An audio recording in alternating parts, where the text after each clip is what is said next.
Bakit ka napapayag na umalte? This is actually your first Cinemalaya experience. Ayan. Yeah.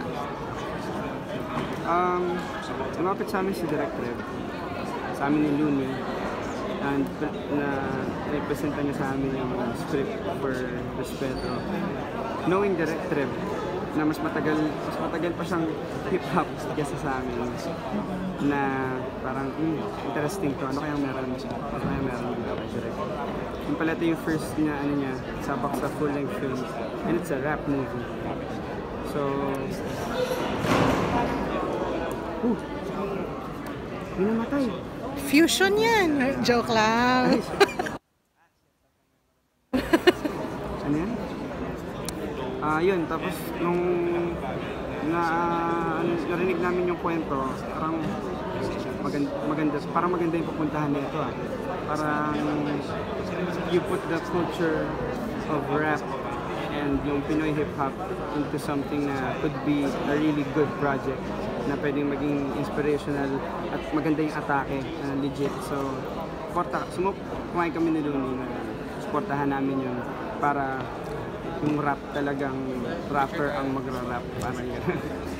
Hindi ka ba nahirapan? Kasi diba, I mean, you do music videos pero this is different. This is Cinemalaya talaga, diba? Parang yun, parang medyo kaka-music videos, parang medyo nasanay na rin ako sa kung paano yung on-cam. Pero iba kasing mundo yun sa film So, nagulat din ako na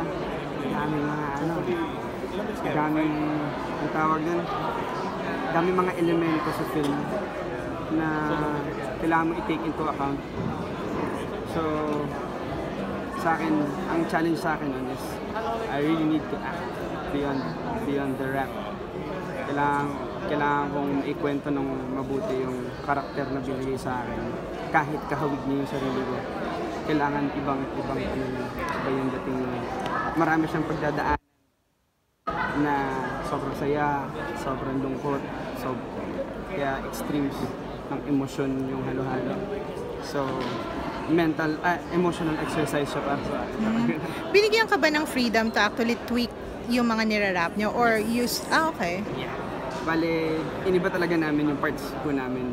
Okay. Parang, sarap kasi tabu talaga if you don't write your own stuff. Even if it's a movie, diba?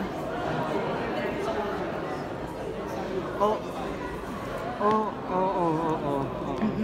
Tabu eh. I don't think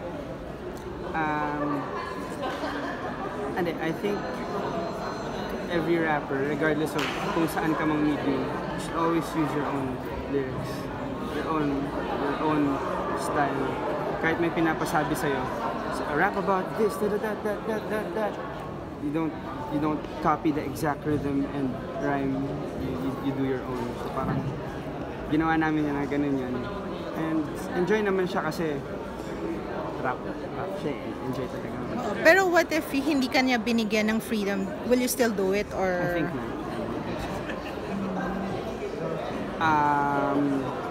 Yun nga, dahil nga I think tabu siya for any rapper to not spit his own bars. Yeah. Yun yung magsasabi. And Direct Rev knows that 100%, being much more older in the hip-hop scene than us. So, gets naman niya agad. And syempre cool siya doon dahil kumbaga mai-quality control namin yung mga lalabas na bars. In accordance sa style ngayon, yung standard of rap sa Pilipinas. You have any plans of itutuloy-tuloy na to or? Balik na ako sa studio muna. Then, miss ko na mag-music. Gagawa ako, may mga bagong music videos. Medyo mambubulabog muna ako sa industry ulit. Pero kung may magandang movie na astig, challenging, I'm up for it kung tama yung tama ng mga tala. Did it help that you were with Looney? Yes, opo. Kasi yung role namin, idol ko siya. Which is in real life, idol ko talaga siya. So that part, I can express naturally. If it's not Looney, will it be difficult as long or? As he's a legit MC. As long as he writes his own stuff and it's good. Really good. It has to be really good. Can you invite your fans? May fans What's up, fans, friends, and fam? I hope you guys support our movie, our film, Respeto, for Cinemalaya this year. It's gonna be epic. We have international stars like Georgie Porgy. George, siya yung pinsan ni Vin Diesel. Siya si Unleaded. Kilala ko yan. Kaya abangan niyo po yun dahil sobrang solid nun. Tungkol siya, di lang siya tungkol sa rap sa Pilipinas. Tungkol siya sa Pilipinas last year. Dami nangyari nun, kaya abangan niyo.